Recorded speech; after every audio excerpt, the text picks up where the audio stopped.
고등학교 한국사, 대한민국 정부의 남북관계 정책에 대해서 정리하겠습니다. 이승만 정부는 6.25 전쟁 이후 적대적 관계를 지속했습니다. 이후 장면 내각이 들어섰고 대학생과 진보 세력이 통일운동을 전개했습니다. 하지만 장면 내각은 이를 소극적으로 대응해서 통일 정책이 이루어지지 않았습니다. 박정희 정부 때는 경제 발전에 집중하였습니다. 선 건설 후 통일의 정책을 사용했다. 그리고 반공 정책을 유지했습니다. 북한의 무장 간첩 침투 사건 등의 무력 도발이 지속되자 반공 정책을 계속 유지해 왔습니다. 그러나 미국의 닉슨 대통령이 닉슨 독트린을 발표하였고 이에 따라 국제사회는 냉전을 완화하는 분위기로 흘러갑니다. 이에 맞춰 박정희 정부는 남북 적십자 회담을 개최하였고 1972년에는 7.4 남북공동성명을 발표합니다. 7.4 남북공동성명은 자주, 평화, 민족 대단결의 통일 원칙을 강조했습니다. 7.4 남북공동성명의 사료 내용입니다. 전두환 정부 때는 민족 화합,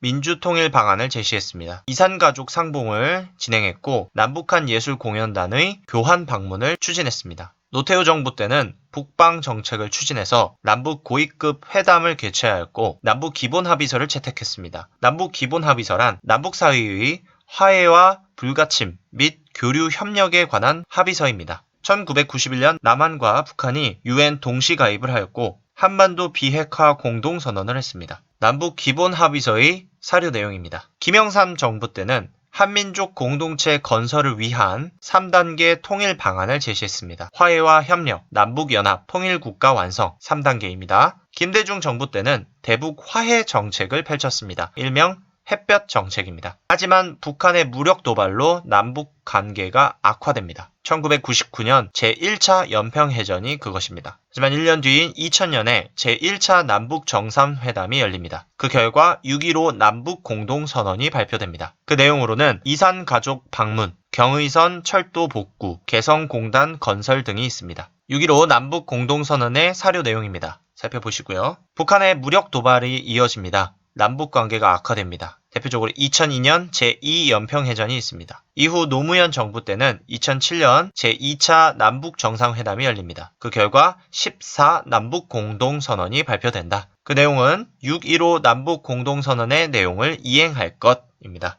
북한의 무력 도발은 이어집니다. 남북관계가 계속 악화되었고요. 2010년 천안함 피격 사건, 2010년 연평도 포격 사건, 2015년 DMZ 지뢰 폭발 사건, 2015년 서부전선 포격 사건, 이후 문재인 정부 때는 2018년 제3차 남북정상회담이 열립니다. 이 회담의 결과로 한반도의 평화와 번영, 통일을 위한 판문점 선언이 발표됩니다. 그 내용은 아래와 같습니다. 남과 북은 한반도의 항구적이며 공고한 평화체제 구축을 위하여 적극 협력해 나갈 것이다. 이러한 선언을 기본으로 남북 관계 관련 평화 정책은 현재 진행 중입니다. 오늘 정리할 내용은 여기까지입니다. 이 영상이 한국사 마지막 영상이 되겠습니다. 여러분들 한국사 전반적으로 공부하느라 정말 고생 많았습니다.